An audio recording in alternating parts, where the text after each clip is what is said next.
Hello, I'm Matthew Weinstock, Managing Editor of Modern Healthcare. Thanks for tuning in to the latest edition of The Checkup.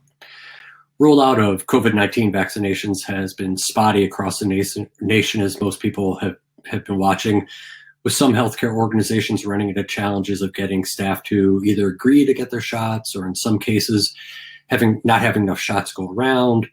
Complications with state rollouts are happening in a lot of markets.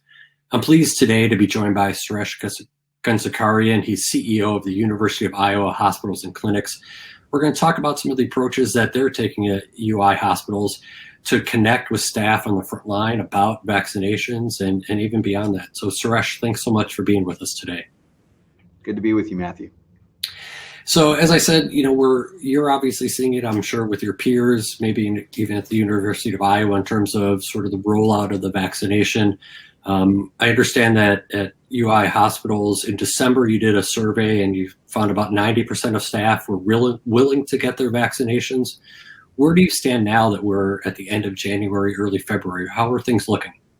They're looking pretty good. We've been really lucky that we've been able to work together with our entire enterprise. We're still about 91% of our staff now have been vaccinated, as well over 8,000 team members have all been vaccinated at least their first dose, and we're substantially into second doses at this time. So we're feeling pretty good about it. But still, there has been a portion of the staff that we continue to communicate with to better understand their concerns and alleviate those and have them participate in the campaign. But as we said, about 90% have already received their first dose.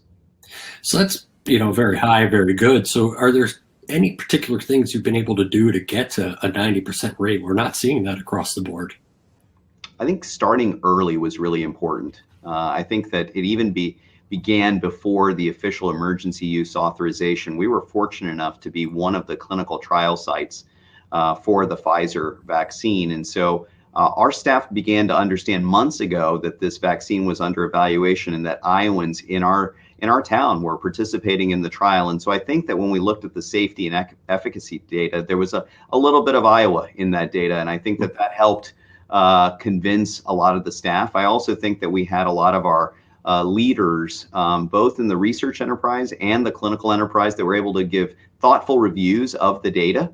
And then I think that finally, probably the most important thing was that we started vaccinating so quickly.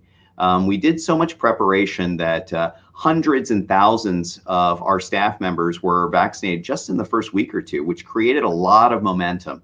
Everyone seemed to have a friend or a colleague or a coworker that they trusted that was able to get vaccinated. And I think that was another critical part of it.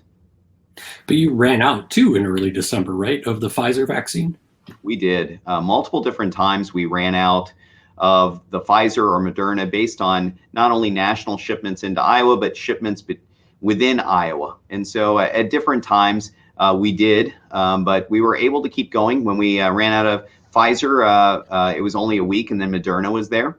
And then later in the month, we really benefited from our relationships across the state, that we had a much higher Pfizer allocation come forward. So it's been fits and starts, but in the end, it's all been good. So you've got the two going with Pfizer and Moderna, though there are obviously a few more that will be coming down the pipe. Is there a challenge for you just operationally of keeping track of who's getting which vaccine, especially as you're now moving into they're going to need their second shot? How does that work for you? Well, I think one of the things that we've done to make sure that doesn't overwhelm us is to really evolve our normal, safe clinical operations. So all of our employees are scheduled through the same process that we would use for our entire employee health program. So everyone is surveyed, everyone's information is collected in that way. We are using barcode scanning and other things that we would do for any other immunization to get down to not only which vaccine, but which lot number and on what day, so that all of those same safety mechanisms that everyone's come to rely on at UI Healthcare are being used in this process, all the way up to follow-up appointments, reminders, et cetera.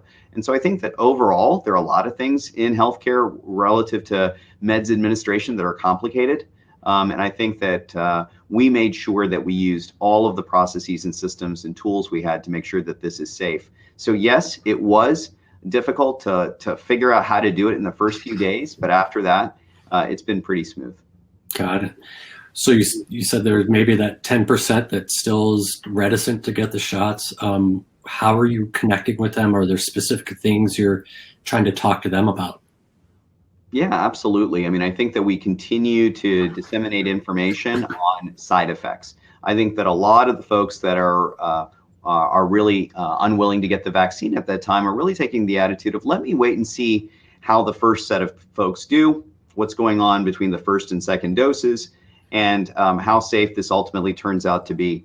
And I think that overall, we have begun to see a lot of those folks lean in.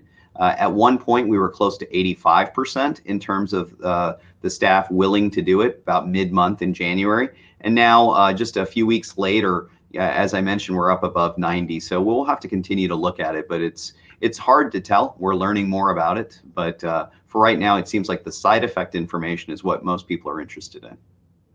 Interesting. And there are obviously some classes of people that weren't part of the trials that we don't really know the side effects for. So, women who are pregnant, other people in different classes. Has that conversation come up for you? It has. And so, again, we've seen a lot of people in those groups participate in the vaccination program, but you're absolutely right. Those groups have, in my opinion, good reason to get more educated. I still think that the vaccine is for them, but I certainly appreciate their need to work with their own care provider to make their own personal decision. So that leads to another question where, there's a lot of conversation about whether or not the vaccine should be mandatory. Did those conversations come up at UI Healthcare at all?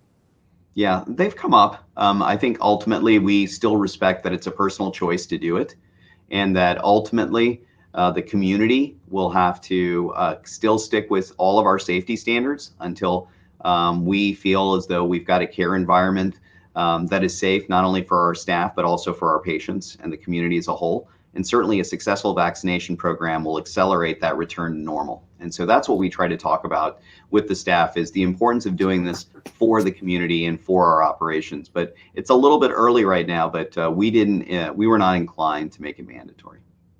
Do you think that there's a point where that conversation could reemerge? I think it'll certainly reemerge.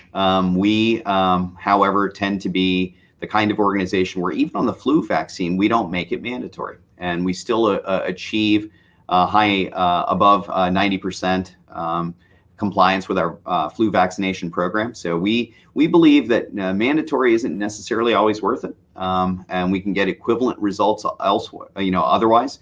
But I certainly wouldn't take it off the table. I mean, these are very important times. Right. And I know you alluded to it. I know one of the other things you've done there is the masking campaign, face shields. I saw a couple of videos of you promoting the face shield that you have at the organization. So talk a little bit about what that campaign's been like for you in terms of masking up and social distancing. Sure. I think that for us, it's had a couple of different features. One is obviously the face coverings. And for us, now within the organization, it's a medical grade mask at all times.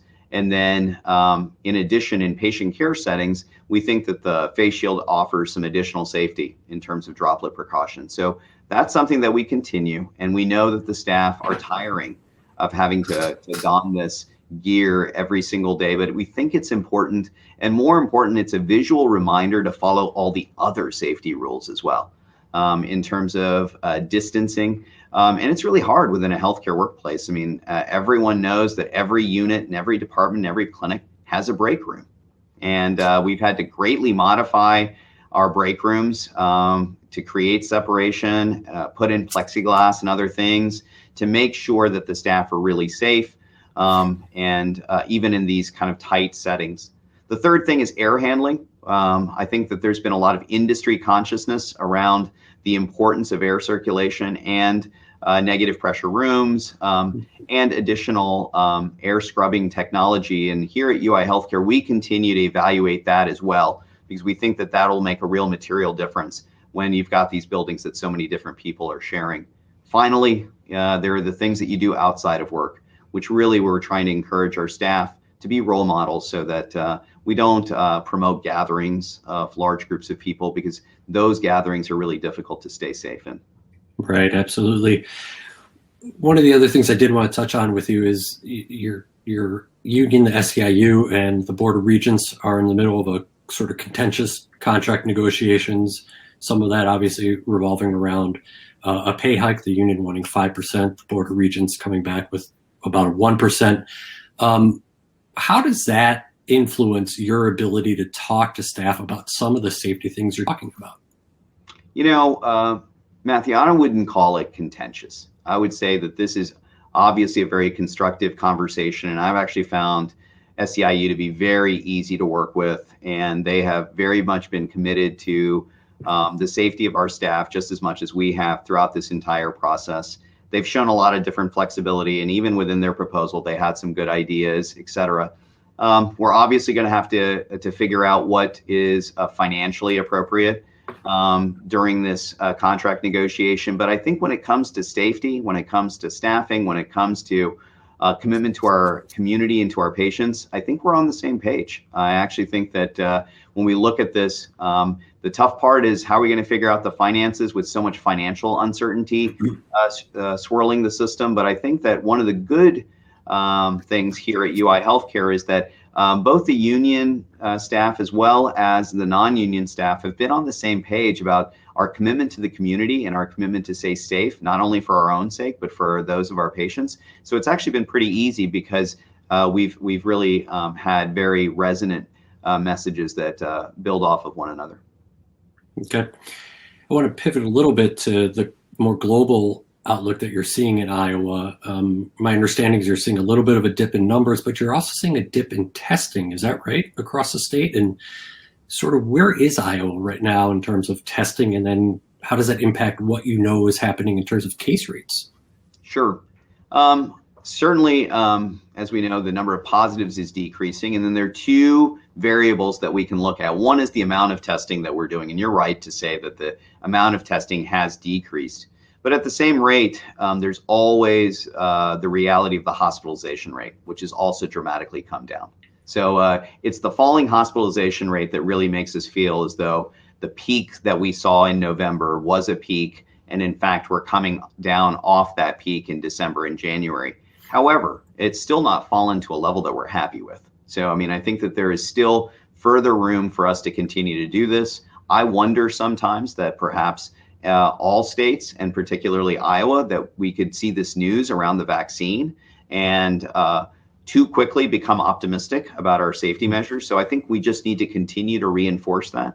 As many Americans are aware, the supply of the vaccine is not abundant. And in the absence of that abundant supply, we've really got to stick to the safety measures. And I think that the one good news I will say is that in Iowa, it is clear that we handled the holiday season more responsibly. What we saw in November, which was really based on a lot of congregate settings and not following safety standards, we've really turned a page in Iowa, and it's fundamentally different right now. But as we've seen multiple times during the pandemic, it only takes a couple of months for the situation to change. Right. And how does that, lastly, in the last minute or two we got here, talk a little bit about operationally how that impacts you? I know you increased ICU beds throughout the peak of the pandemic, but just operationally, how do you look at that ebb and flow of what you do with your beds? Yeah, it's tough. I mean, and the issue is we don't have a crystal ball, so we have to pivot on a dime. And here at the University of Iowa Hospitals and Clinics, we run about 850 beds, but 70 to 80% of those beds are always for people that are not from our county. And so for us, we are a major referral center for this state. And so as circumstances change on the ground in Davenport or Cedar Rapids or in Burlington or in Waterloo or these other communities, we at the university need to be pivoting to make sure that we can handle that capacity. The good news throughout this process is that so many of our hospital and physician partners in those communities have been able to handle it. But when we see these really high peaks, that's when we need to step up here at the university and provide that additional capacity. And so we now feel a little bit better now that our staff is vaccinated, because the double whammy before was both our staff might be out during an infection peak in the state, as well as have this inbound piece. But the bottom line, and this is the reality, is every time we fail at social distancing and we fail at controlling this, it really does affect non-COVID healthcare. that when we're surging our ICUs to do this, this just means cardiac care and neurointensive care and some of these other needed clinical services are affected. And so that's why we constantly worry, is that increasing the hospitalization rate, even if it doesn't overwhelm our beds, displaces a lot of really important care and affects the health of so many Iowans. Yeah, no, you'd like to see that message resonate about social distancing and how it impacts other care throughout the delivery system. Suresh, we greatly appreciate your time. We know that you're very busy there. We'd love to be able to stay in touch as, you know, vaccination rates continue to increase for you, and see what other kind of things you're doing there. Great. It's very nice spending some time with you, and look forward to talking again soon. Thanks so much. Thank you. And I'm Matthew Weinstock with Modern Healthcare. Be sure to come back next Monday for another edition of The Checkup.